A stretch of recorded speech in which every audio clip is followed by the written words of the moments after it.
बाके बिहारी का नाम लो सहारा मिलेगा। ये जीवन न तुमको दोबारा मिलेगा। डूब रही अगर कश्ती मझधार में, कृष्णा के नाम से सहारा मिलेगा। अगर चीजें अनुसार हो रही हैं, आपकी इच्छा के लिए आप भाग्यशाली हैं। लेकिन यदि नहीं तो यह कृष्ण की इच्छा के अनुसार हो रहा है। हरे कृष्णा। कर भरोसा, राधे नाम का धोखा कभी न खाएगा। हर मौके पर कृष्ण तेरे घर सबसे पहले आएगा।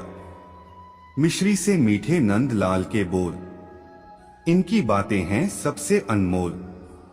जन्माष्टमी के इस पावन अवसर पर दिल खोल के जय श्री कृष्ण बोल। श्री कृष्ण गोविंद हरे मुरारी, हे नाथ नारायण वासुदेवा। एकमात्र स्वामी सखा हमारे, हे नाथ नारायण वासुदेवा। गोकुल में जो करे निवास, गोपियों संग जो रचाए रास। देवकी यशोदा जिनकी माया, ऐसे हैं हमारे कृष्ण कन्हैया। हार के श्याम को जीत गई, अनुराग का अर्थ बता गई राधा। पीर पे पीर सही पर प्यार को, शाश्वत कीर्ति दिला गई राधा। कण कण में हैं वो, जीवन के हर रंग में हैं वो। अंग अंग में हैं वो, हर व्यक्ति के संग में हैं वो। वह सब कुछ करो जो तुम्हें करना है, लेकिन लालच से नहीं, अहंकार से नहीं, वासना से नहीं, ईर्ष्या से नहीं, बल्कि प्रेम, करुणा, नम्रता और भक्ति के साथ। नरक के 3 द्वार हैं, काम, क्रोध और लोभ। मैं ही सृष्टि का आदि, मध्य और अंत हूं। जो आप जो चाहते हैं उसके लिए नहीं लड़ते हैं, तो जो खोया उसके लिए मत रो। मैं सभी प्राणियों के हृदय में स्थित आत्मा हूं। मैं सभी प्राणियों का आदि, मध्य और अंत भी हूं। ठंड या गर्मी, सुख या दर्द का अनुभव करें। ये अनुभव क्षणभंगुर हैं, वे आते हैं और जाते हैं। उन्हें धैर्यपूर्वक सहन करें। सत्य कभी नष्ट नहीं हो सकता। अच्छा करने से नहीं डरना चाहिए। इस शरीर का मोह मत करो, यह तो माटी है, माटी में मिल जाएगा। अमर तो आत्मा है, जो परमात्मा में मिल जाएगी। जो हुआ अच्छा हुआ। मन चंचल है, इसे और संयमित करना कठिन है, लेकिन यह अभ्यास से वश में हो जाता है।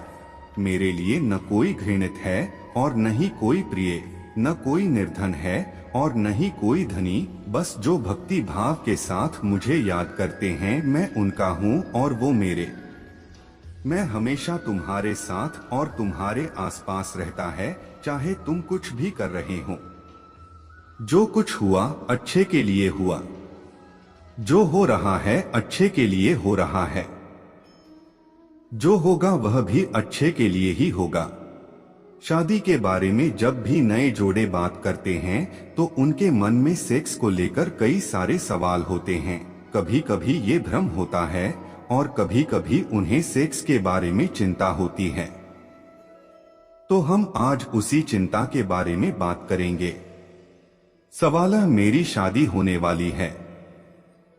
मुझे नहीं पता कि मैं अपनी पत्नी को कैसे खुश रख सकता हूँ।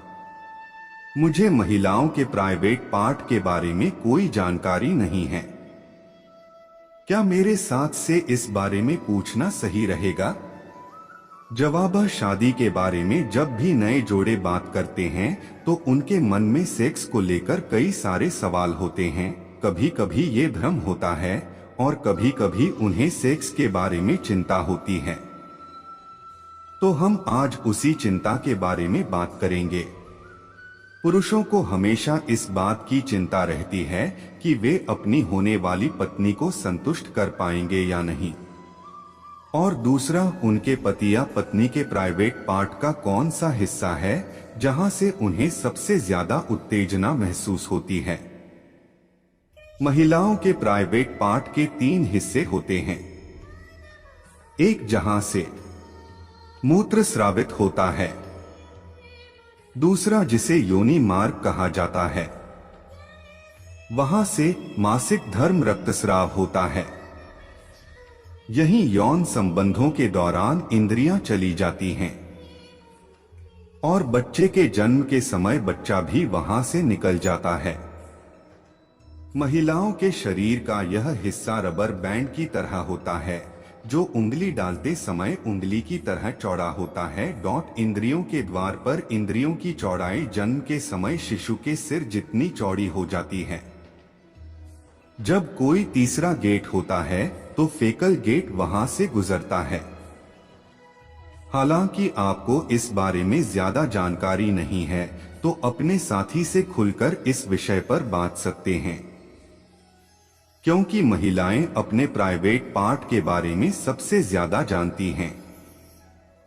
यही कारण है कि आपको हमेशा सेक्स करते वक्त अपने साथी से बात करनी चाहिए। साथ ही सेक्स के बाद पार्टनर से पूछना चाहिए कि वो कैसा महसूस कर रहा है। इंसान को धैर्य रखना चाहिए। चाहे कुछ भी हो, धैर्य से ही हर चीज का समाधान होता है। समय व्यक्ति को आगे बढ़ना सिखाता है। समय के साथ इंसान को आगे बढ़ते रहना चाहिए।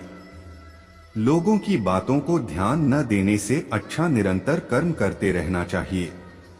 कर्मों से ही व्यक्ति महान बनता है। परिस्थिति को लेकर नहीं बैठना चाहिए, बल्कि इंसान ने आगे बढ़ने रहना चाहिए। अगर आप किसी का अच्छा नहीं कर सकते हो तो किसी का बुरा भी मत करो।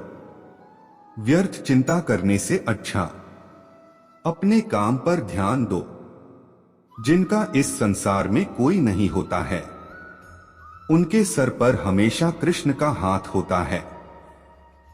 जिसने एक बार मन में हारने का सोच लिया, उसे कोई नहीं जीता सकता है, उसका हारना पक्का होता है। जो अपने मार्ग से भटक जाते हैं, उन्हें श्री कृष्ण रास्ता दिखाते हैं। परिस्थितियों से कतराना नहीं चाहिए। निरंतर कर्म करना व्यक्ति का धर्म होता है। कर्म से ही इंसान कर्मवीर बनता है, बल्कि उनका डंटकर मुकाबला करना चाहिए। जिस इंसान के अंदर अहंकार आ जाता है, उसका पतन होना निश्चित होता है।